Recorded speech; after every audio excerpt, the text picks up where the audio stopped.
Hello and welcome back to my channel. I'm Lesia and today I'm going to be doing my wrap-up.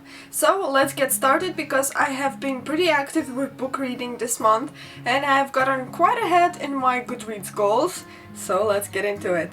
In the beginning of the month I was away on a trip, but I managed to finish 2 books while I was on a car road trip. And the first one is Servant of the Empire by Raymond E. Feist and Jenny Wirtz. And this is the second book of the Rift War saga. The first one is called The first one is called The Daughter of the Empire. The second one is The Servant of the Empire. The books follow a young girl called Mara. It's set in this made-up fantasy world, but it resembles a kind of a strong Asian culture that can be compared probably with Japan or China or all that mixed around. And Mara becomes the head of the House of Akoma, and she has to battle for survival against her bitterest enemies. And the second part of the book, the second book, also follows Mara, and it's quite amazing. I finished it quite, in one breath. I am ready for the third book, and it's really something that is kind of interesting to reread also, because there's a lot of plotting and there's a lot of mischief. And this book is quite interesting in the aspect that we get the perspective not only of Mara herself, but also her bitterest enemies. And also some scenes are described from the people who surround her, and that's also quite entertaining and very interesting. And Mara is a very interesting heroine. She's very captivating, she's smart, she's thoughtful, but she's also very strict, and she's very thorough in everything that she does. So this book really makes it very interesting to follow along with our main heroine, and I can't wait for the third book. As soon as I'm gonna finish the series, I'm gonna do a separate non-spoilery review on them, and I'm sure you're gonna love it. So if you haven't heard of the books, it's time that you do, and maybe you can pick it up if you like that kind of style. The second book I read while I was on my trip was Uncomplicated Business by Howard Farren. And this is something I've read on ebook format while I requested it from NetGalley. And this is another book that I liked very much. Howard Farren is actually a dentist or a businessman in the dentistry field. And this was a very interesting book from 3 different points of view, because he covers really different aspects like time, money and people, things that are needed to manage your business. Howard's language is very lively and entertaining, so it's an easy read. It's not very short, so you need to dedicate some time, maybe while you're commuting or anything of the sort. Howard also invites some of his employees to share their opinions on different fields, for example like human resources and personnel management, because he admits, and this is very important, I found it very highly valuable, that he is not trying to maintain or upkeep everything at the same time. He's talking about the importance of delegating to somebody else. So this book is highly useful for everybody who wants to either learn about his own business, how to manage it, how to start it. If you're just curious about the dentistry industry or any other industry that tends to people, by the way, that's everybody, I think this is a book you should definitely check out, and it's definitely worth its money. I have decided to make progress on my monthly librarian read, so I picked up 3 different books from the library, and I did manage to finish them all. And the first book that I wanted to read was Little Women by Louisa May Alcott, and this is a book like somebody else who I have heard on YouTube started to read this book because of Rachel mentioning it in Friends in a passing conversation to Joey. This was exactly the case with this book, although I haven't known until I finished this one that this copy only has the first part of the story, like Little Women but not Good Wives. And this is why I haven't read Good Wives yet, but after this book I'm not really planning to continue. And I will tell you why. This is definitely a timeless classic, and the book itself reminded me very much of Frances Burnet's books, especially The Little Princess, I think it's called. Those are very touching stories, and I might go more into detail about them later. They're one they're a childhood favorite of mine, and this story was actually very, very nice as well. It's a classic and it follows four little sisters as they're growing up in a very tricky situation in America. This is just a beautiful depiction of the life and a beautiful translation of the times that existed when this book was written. So this is a book you should read, especially for its unique perspective on the time period, because this is not a kind of point of view that you would get nowadays reading a book. So that was very interesting. It has all the classic elements to it, but since I have watched Friends so many times, I have been aware of some spoilers about the ending of the book, and accidentally after I finished this book I went ahead to rewatch the episode, and now I am reminded of what's gonna happen in the Good Wives book. And especially since I have found it a bit controversial on Goodreads, I mean some people liked the ending, some didn't, I figured out that I should better stay where I am and just be pleased with the book as it is. It almost made me cry at some points. It was very, very beautiful and touching. Those four little girls have these relationships that sometimes border on hate, sometimes it's friendship, but it's just a normal sisterhood way, I guess, of living. The next book I picked up is another classic. It's Anne of Green Gables by L.M. Montgomery. I have gotten a copy of this book for a present years and years ago, but it got lost before I had sufficient knowledge of English to actually read it. So this is why I picked it up in the library, determined to read it and to love it.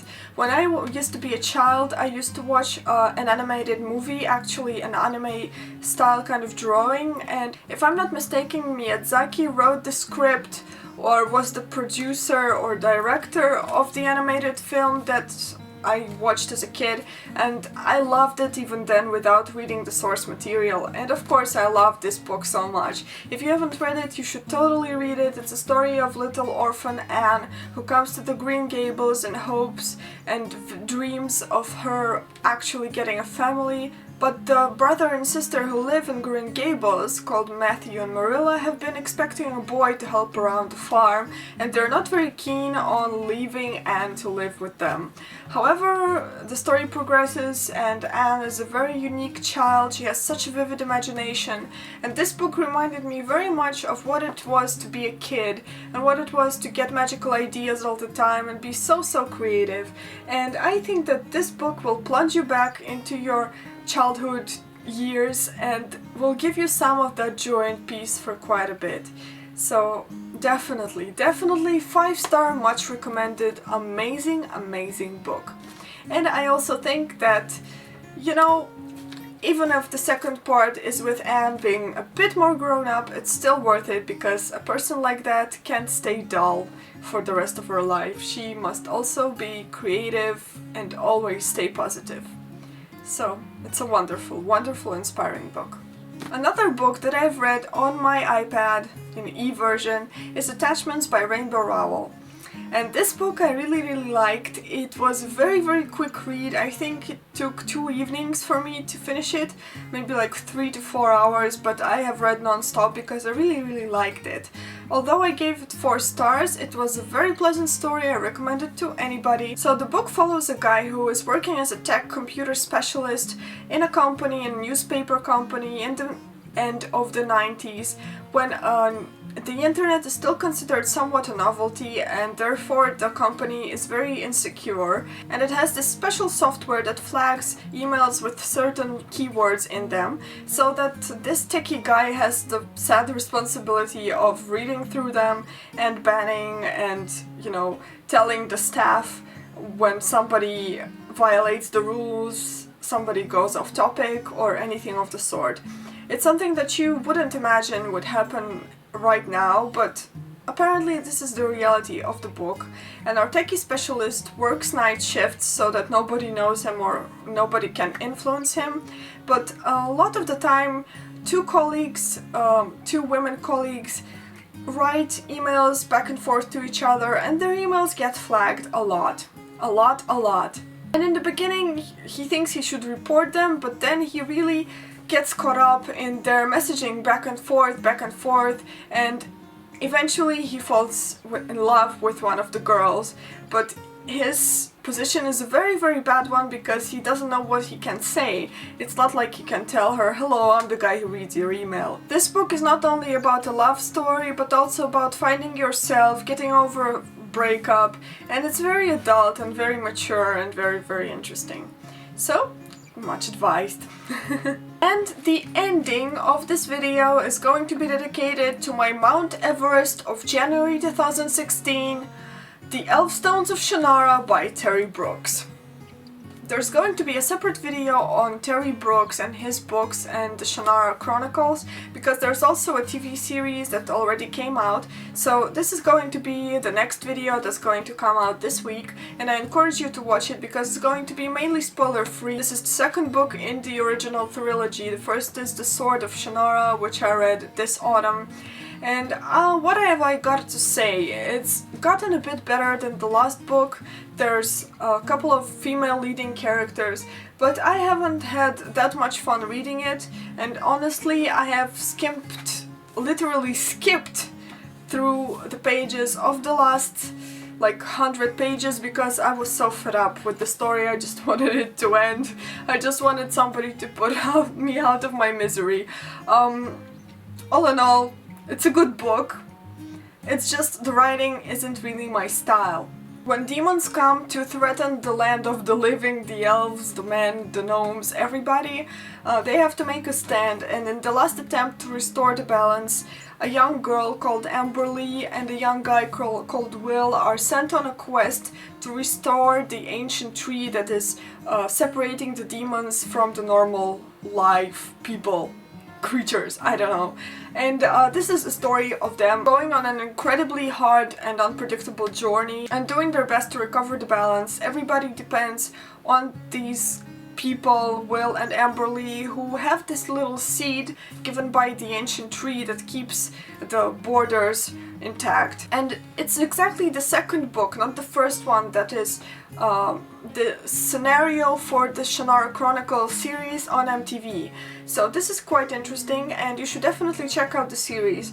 I have checked 4 episodes out already. I'm going to watch my 5th episode after this, and I'm going to give my full opinion in a separate review. So that's it for 2016's first wrap-up video. Thank you very much for staying tuned, for reading with me, and please let me know down below what books have you read this month, and what are your impressions on any of the books that I've listed in this video. Please feel free to give me a thumbs up if you like this video, and also subscribe to my channel. Thank you very much, and I'll see you next time. Bye bye!